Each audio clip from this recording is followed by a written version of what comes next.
Today I was able to give my students some practice on multiplying two-digit numbers such as 27 and 15.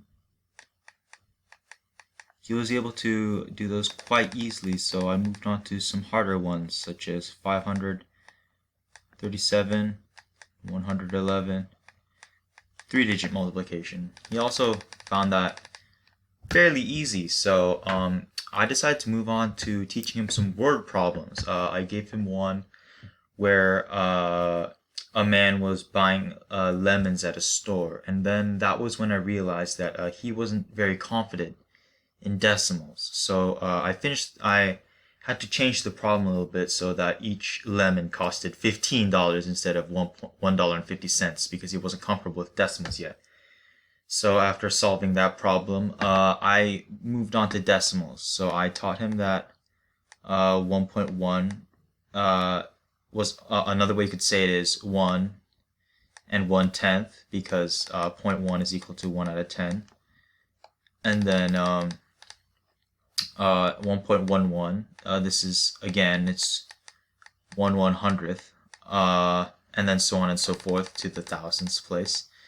I gave him that quick review on decimal terminology, and then I moved on to adding, subtracting decimals, such as simple stuff like 1.75, or how I told him $1.75 plus 50 cents.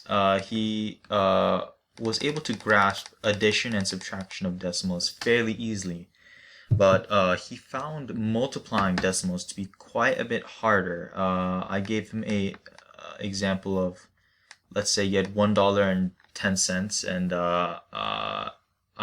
I decided to multiply your money by 2.3 times.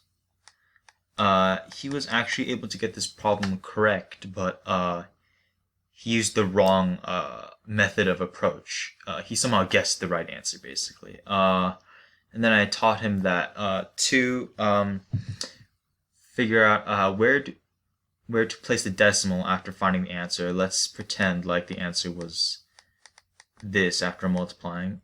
He didn't understand how to place the decimal, so I told him that you have to mentally kind of erase these decimals by skipping them back once, aka multiplying 1.1 by 10 and multiplying 2.3 by 10, effectively getting rid of the decimals. So you multiply 11 and 23 to get this, which is not the answer, by the way. And then because you multiplied by a 10 twice, or skipped the decimal back twice, you'll have to take this invisible decimal that's behind the 5 and skip it forward twice, aka divide it by 10 twice, to cancel out your action of multiplying the two decimals by 10 to get rid of the decimal.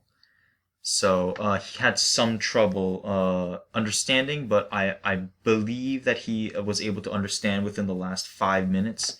He may need some extra work or practice on this, and on the next tutor session for whoever decides to tutor him. But besides that, there was nothing else. Thank you.